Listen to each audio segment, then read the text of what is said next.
سیدہ خدیجہ الکبریٰ رضی اللہ تعالی عنہ 10 رمضان المبارک آپ کا یوم وصال ہے۔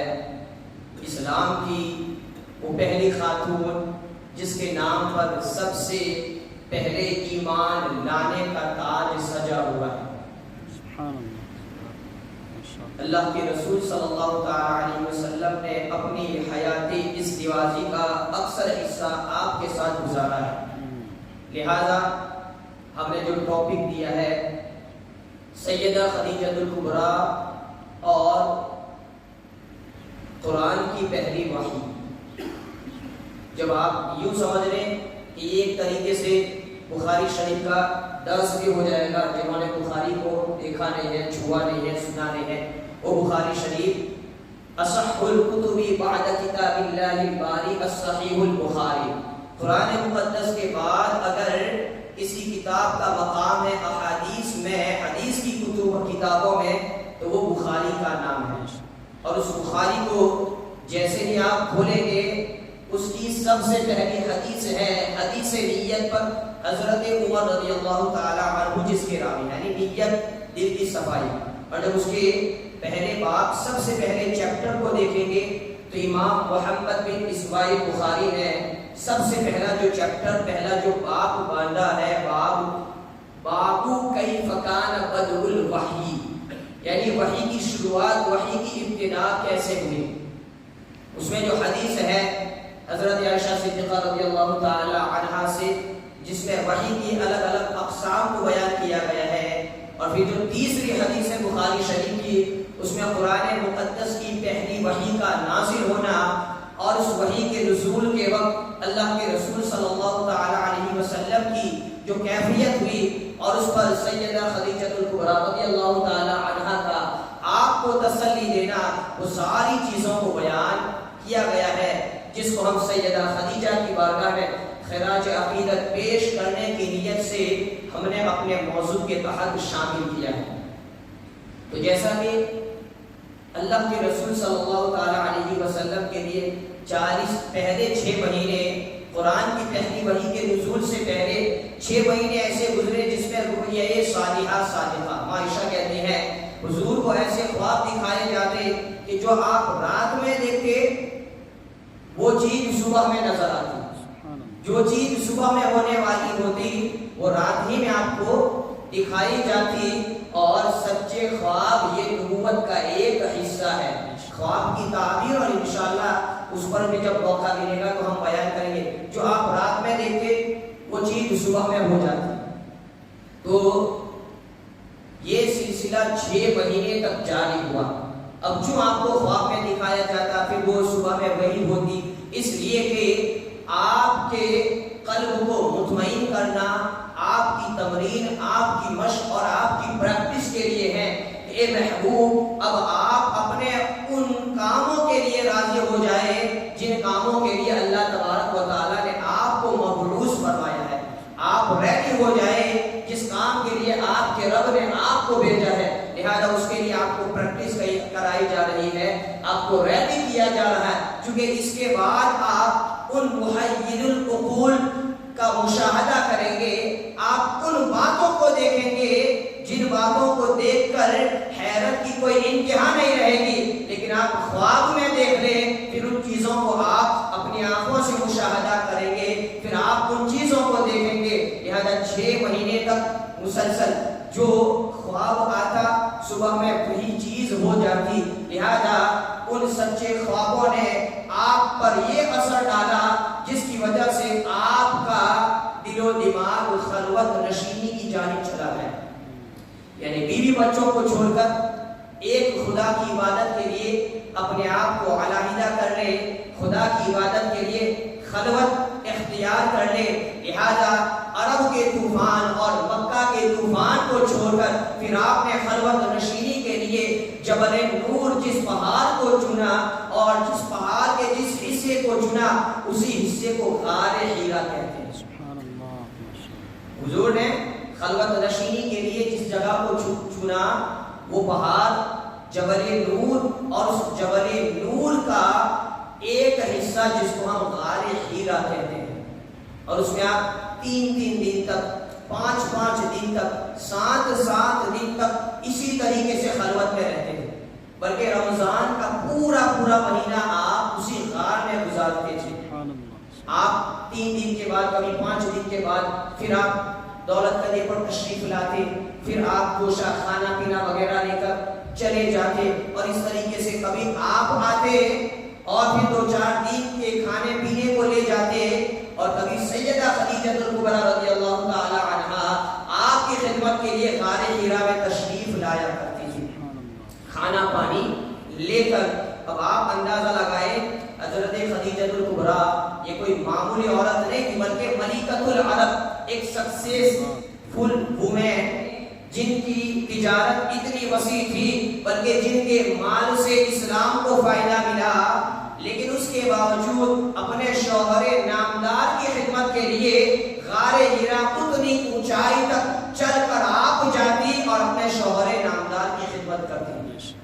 آج آپ غار حرا اور اس کے راستوں کو دیکھ لیں، ممکن ہے کہ 1400 سال پہلے سے بہت ہی آسان ہو، لیکن تصور کرے 1400 سال پہلے کی اس پہاڑی کا، کہ اس پہاڑی پر چلنا، اس پہاڑی پر چڑھنا، اور وہ بھی ایک عورت کا چلنا، وہ کیسے ہوگا؟ لیکن اس کے باوجود سیدہ خدیجہ حضور کے پاس تشریف لے جاتی، کھانا پینا آپ کو دینے کے لیے جاتی۔ یہ درس ہے ہماری ماں بہنوں کا، یہ درس ہے ہماری ماں بہنوں کے لیے کہ تمہارے پاس چاہے کتنا بھی ہو جائے، ہر حال میں شوہر کی خدمت تم پر فرض ہے۔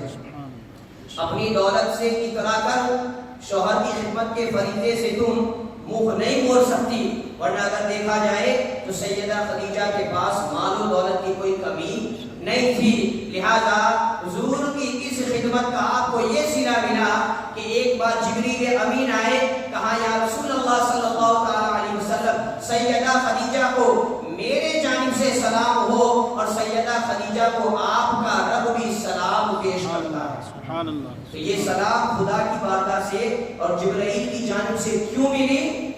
چونکہ وہ اتنی اونچائی پر جا کر حضور کی خدمت کرتی تھی، اور کہا کہ آپ خدیجہ کو مطمئن فرما دیں کہ جنت میں خدیجہ کے لیے محل ہے، اور وہاں پر ان کے لیے کوئی تکلیف نہیں ہے۔ تو حضور نے خلوت نشینی کے لیے جس جگہ کا انتخاب فرمایا وہ جبل نور کی پہاڑی کا ایک حصہ، ایک غفا، 3 چٹانیں ایسی ہو گئی تھی جس کی وجہ سے ایک چھوٹا سا حجرہ بن چکا تھا جس میں آپ محو عبادت ہوتے تھے۔ حالانکہ جبل نور کے علاوہ اس کے آجو باجو میں اور بھی پہاڑ تھے، اور بھی چوٹیاں تھیں جس میں غفائیں بنی تھی، لیکن آپ نے غار حرا کا انتخاب کیا۔ کیوں؟ اس لیے کہ غار حرا سے ڈائریکٹ خانہ کعبہ کو دیکھا جا سکتا، لہذا آپ نے ایک ہی وقت میں 3 عبادتوں کو جمع کر دیا۔ پہلی خلوت، یہ خود ایک عبادت ہے، خدا کا ذکر کرنا یہ خود ایک عبادت ہے، اور پھر خانہ کعبہ کو دیکھنا یہ بھی عبادت ہے۔ ایک وقت میں آپ نے 3 عبادتوں کو جمع کر لیا۔ دوسری بات کہ غار حرا جہاں پر پہلے ہی سے اور صالحین کا مجمع لگتا ہے، جس کو دیوان صالحین بھی کہا جاتا ہے، نیک لوگ وہاں پہلے ہی سے جمع ہوتے تھے اور امور دنیا کے تعلق سے ڈسکس کرتے تھے۔ حضور کی بعثت سے پہلے فرشتے وہاں پر جمع ہوتے تھے، اور کیا کرنا ہے کیا نہیں کرنا ہے اس پر تبصرہ ہوتا تھا۔ حضور کی بعثت کے بعد اور آج بھی اولیاء کرام وہاں پر جمع ہوتے ہیں اور امور دنیا کو طے کرتے ہیں، لہذا آپ نے اس جگہ کو انتخاب فرمایا۔ تیسری بات کہ حضرت عبد المطلب آپ کے دادا وہاں پر جاتے تھے، اور جب واقعہ فیل ابرہہ بادشاہ کے تعلق سے آپ نے جو دعا کی تھی تو وہ دعا بھی آپ نے غار حرا میں کی تھی۔ چونکہ مکہ میں تو خانہ کعبہ میں تو بت تھے، آپ تو بت پرستی سے دور تھے، لہذا آپ اس غار میں جاتے تھے جہاں رہ کر خدا کی عبادت بھی کرتے تھے اور خانہ کعبہ کو بھی دیکھتے تھے۔ بہرحال تو آپ وہاں پر خلوت نشین ہوتے تھے، یہاں تک کہ پھر ایک وقت ایسا آیا کہ اچانک ایک فرشتہ آیا، جس فرشتے نے کہا اقرا۔ حضور نے کہا ما انا بقاری، میں نہیں پڑھتا، میں پڑھنے والا نہیں ہوں. پھر حضور کہتے ہیں کہ فَأَخَذَنِي فَقَدْتَنِي حَتَّى بَلَغَ مِنِّي الْجُهْدُ ثُمَّ أَرْسَلَنِي. جب پہلی بار کہا کہ میں نہیں پڑھتا تو جبرائیل نے، وہ فرشتے نے مجھے ایسے کش کر پکڑا، ایسے دبوچا اور پھر مجھے چھوڑ دیا اور پھر کہا کہ اقرا. میں نے کہا ما انا بقاری، میں نہیں پڑھتا. پھر فاخذنی فقدتنی الثانیہ، پھر دوسری بار جکڑ کر طاقت پر، یعنی جتنی بھی طاقت تھی جبریل نے حضور کو دبوچا، حضور کو پکڑا اور پھر چھڑا، کہا کہ پڑھیے. آپ نے کہا کہ میں نہیں پڑھتا. پھر چوتھی بار، تیسری بار طاقت پر پکڑ کر چوتھی بار کہا تو آپ پھر پڑھنے لگے. تو پہلے جو 3 بار کہا تھا، کہا کہ اقرا. اب چوتھی بار جب آپ نے کہا اقرا بسم ربک الذی خلق، تو 3 بار آپ نے کہا میں پڑھتا نہیں، میں نہیں پڑھتا، اور چوتھی بار آپ پڑھنے لگے.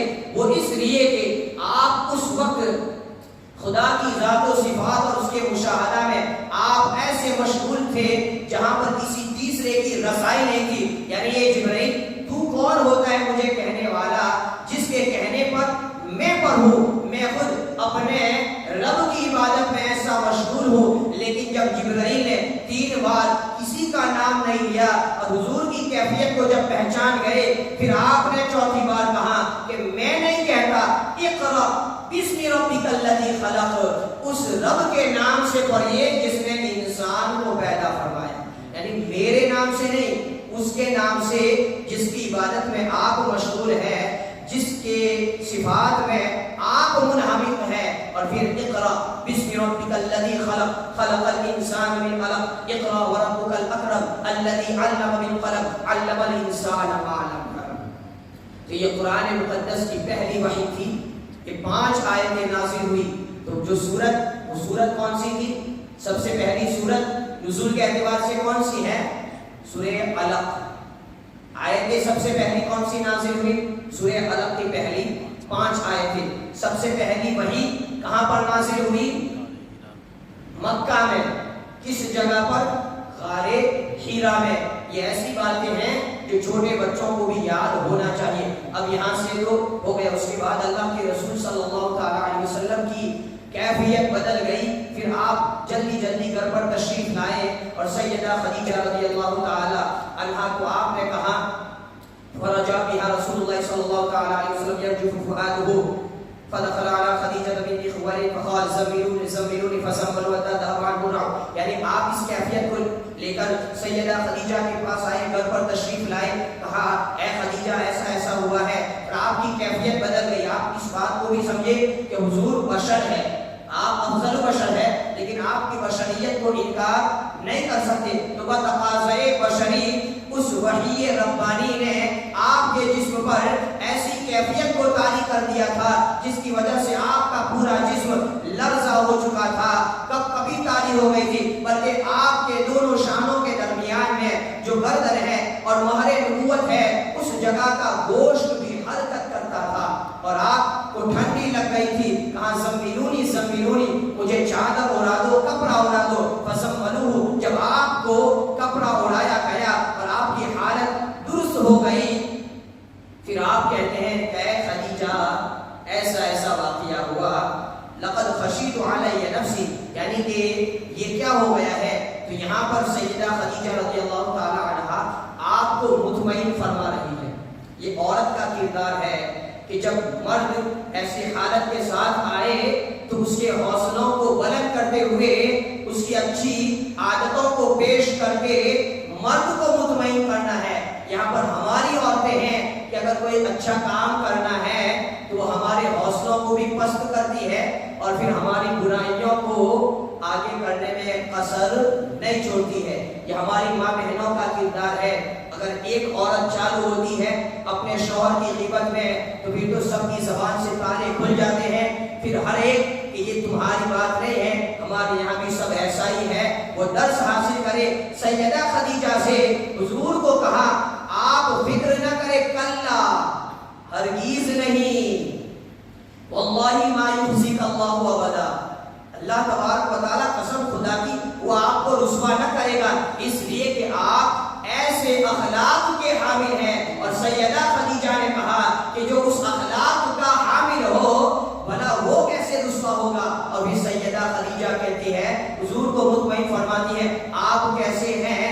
انک لتصیل الرحم، آپ تو رشتے داروں کے ساتھ صلہ رحمی کرتے ہیں، رشتے داروں کے ساتھ اچھائی سے پیش آتے ہیں، تحمل الکل، لوگوں کے بوجھ اور تکلیف کو آپ اٹھاتے ہیں، وتکسب المعدوم، خود کما کر جو کماتا نہیں ہے آپ اس کو کھلاتے ہیں، وتقری الضیف، آپ لوگوں کی مہمان نوازی کرتے ہیں، وتعین علی نوائب الحق، اور حق کی جانب سے اٹھنے والی مصیبتوں پر آپ لوگوں کی مدد کرتے ہیں۔ یعنی یہ ساری اچھائیاں آپ کے اندر ہے تو بھلا کیا آپ کا رب آپ کو رسوا کر سکتا ہے؟ پھر اس کے بعد سیدہ خدیجہ نے کہا کہ میرا چچا جات بھائی ورقہ بن نوفل جو انجیل کو سریانی زبان میں سے عربی اور عبرانی میں منتقل کرتا ہے، اگر ان کے پاس جائیں گے تو اس واقعے کی صحیح تعبیر وہ کر دیں گے۔ یہاں یہ بات بھی آپ جان لیں کہ سب سے پہلی وحی جو حضور کی بارگاہ میں آئی، وہاں سے اگر امت تک پہنچنے میں اگر اللہ کے رسول صلی اللہ علیہ وسلم نے کسی کا انتخاب فرمایا ہے تو وہ سیدہ خدیجہ الکبریٰ ہے۔ اور سیدہ خدیجہ یہ ایک خاتون ہے، یہ ایک عورت ہے، اتنا بڑا وحی کا بوجھ اللہ کے رسول صلی اللہ علیہ وسلم چاہتے تو عرب کے بڑے بڑے دانشوروں میں سے کسی کا مشورہ لے سکتے تھے، لیکن حضور نے بتا دیا عورت کا مقام کیا ہے، اسلام میں عورت کیا ہے، اور آپ کی بیوی کا مقام کیا ہے۔ اپنی بیویوں کے ساتھ اپنی راز کی باتیں کیا کرے، ان سے چھپایا نہ کرے۔ تو پھر ورقہ بن نوفل ان کے پاس سیدہ خدیجہ آپ کو لے گئی۔ پھر اس کے بعد ورقہ بن نوفل ان کے تعلق سے بھی دو چار باتیں آپ سمجھ لیں، جان لیں۔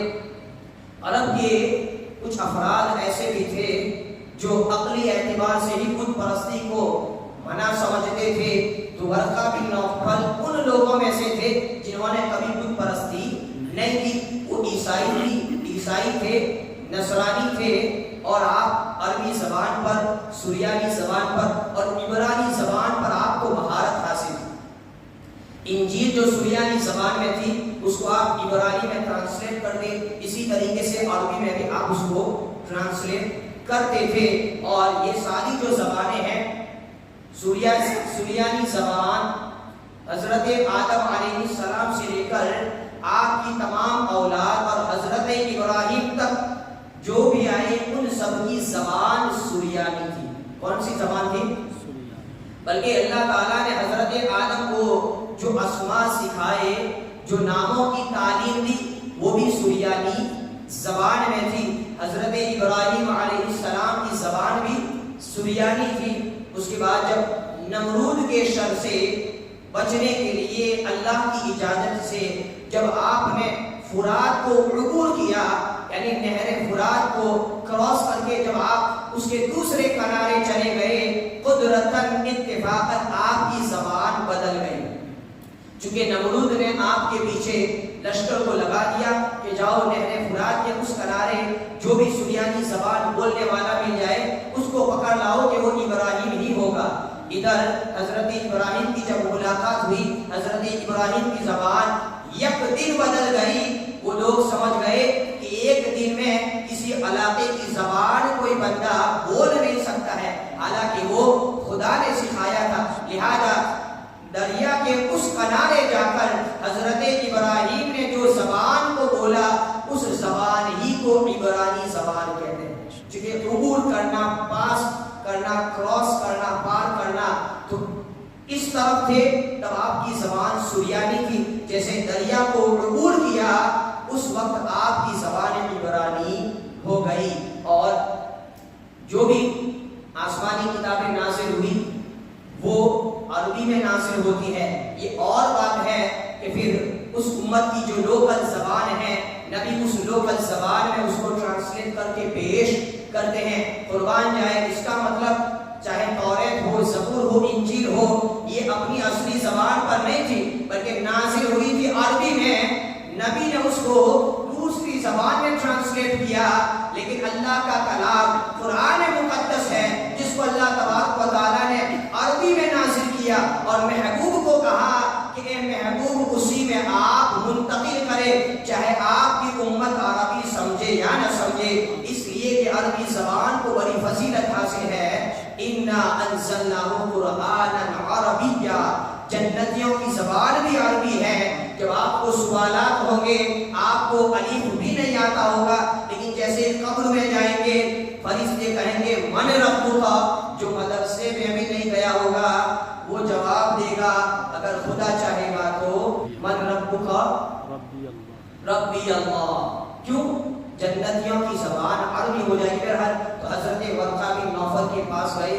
ورقہ بن نوفل کے ساتھ جب سامنے پورا واقعہ سنایا گیا تو آپ نے کہا کہ اگر واقعی میں ایسا ہے تو یہ تو وہی فرشتہ ہے جو حضرت موسیٰ کے پاس آتا تھا. حضرت جبرائیل جوان کا لفظ ہے. ایل کا مطلب ہوتا ہے خدا، اللہ، اور جبر کا مطلب عبد، یعنی جبرائیل کا مطلب ہوتا ہے عبداللہ. جبرائیل، میکائیل، اسرافیل، یہ سارے اسی لینگویج کے الفاظ میں ہیں. تو حضرت ورقہ بن نوفل نے کہا کہ اگر واقعی میں ایسا ہے تو وہ تو وہی فرشتہ ہے جو حضرت موسیٰ کے پاس آتا تھا. اور پھر کہتا ہے کہ عنقریب آپ کو آپ کی قوم نکال دے گی. حضور نے کہا میری قوم مجھے نکالے گی؟ تو حضرت ورقہ بن نوفل کہتے ہیں کہ فکر نہ کرے، جس نے بھی ایسا کیا ہے، یعنی جس نے بھی جو بھی شریعت کو لے کر آیا ہے اس کی قوم نے ان سے دشمنی کی، ان سے عداوت کی اور ان کو نکالا ہے. لیکن اس وقت میں اگر رہوں گا تو میں آپ کی مدد کروں گا. اگر میں جوان ہوں گا، طاقت ہوں گا تو میں آپ کے ساتھ کھڑا رہوں گا. تو یہ تھی قرآن مقدس کی پہلی وحی. اس کے بعد پھر حضور کی کیفیت یہ ہو گئی، ایک دن گزرا، 2 دن گزرا، 4 دن، 5 دن گزرا، 1 ہفتہ گزر گیا، 2 ہفتے گزر گئے. اب پہلی وحی کے بعد دوسری وحی کے درمیان کا جو وقفہ ہے اسی کو فترۃ الوحی کہتے ہیں، جس کو ہم انٹرول کہتے ہیں. یعنی وہ جو ٹائم تھا اس ٹائم کا گزارنا حضور کے لیے بڑا دشوار تھا، چونکہ جو ایک بار کلام الہی کی لذت کو حاصل کر چکا ہو، جس نے ایک بار اپنے رب کے کلام کو سن لیا ہو، جس کے قلب پر ایک بار وحی کا نزول ہو چکا ہو، اس کیفیت نے ایسا بے چین کر دیا کہ اب وہ بات پھر کب ہوگی، وہ فرشتہ کب آئے گا. تو یہ پورا جو وقت گزرا ہے وہ آپ کا بے چینی میں گزرا ہے، بلکہ اس وقت آپ کی حالت یہ ہو چکی تھی کہ کہیں میرے رب نے مجھے چھوڑ تو نہیں دیا ہے، اب وہ فرشتہ آئے گا کہ نہیں آئے گا. لہذا وہ وقت کا گزرنا، اللہ تبارک و تعالیٰ کو اپنے محبوب کو اپنی طرف کھینچنا اور اس لذت میں اور اضافہ کرنا ہے. یہ گزرتے گزرتے جب 40 دن ہوئے تو پھر آپ نے اسی فرشتے کو دیکھا جو آسمان اور زمین کے درمیان میں کرسی پر بیٹھا ہوا ہے. اور پھر وہ فرشتہ پھر سے کہتا ہے یا ایھا المدثر قم فانذر وربک فکبر وثیابک فطہر. اللہ کے رسول صلی اللہ تعالی علیہ وسلم پر پھر 40 دن کے بعد پھر دوسری وحی نازل ہوئی. اور پھر تو کیا کہنا، اللہ کے رسول صلی اللہ تعالی علیہ وسلم پر جب جب ضرورت ہوگی جبرائیل آتے، خدا کا حکم ہوتا جاؤ مصطفیٰ کی بارگاہ میں، جاؤ محبوب کی بارگاہ میں، یہ دے آؤ، یہ کہاؤ. جب جب ضرورت ہوئی، اور اسی طریقے سے قریب 23 سال تک حضرت جبریل امین حضور کی بارگاہ میں آتے گئے، رب کا کلام سناتے گئے. تو انشاءاللہ یہ تھی قرآن مقدس کی پہلی وحی، اور اس کی کیفیت انشاءاللہ کل ہم سماعت کریں گے کہ جو وحی صرف یہ نہیں ہے کہ فرشتہ آیا دے کر چلا گیا. وحی کے جتنے بھی اقسامات ہیں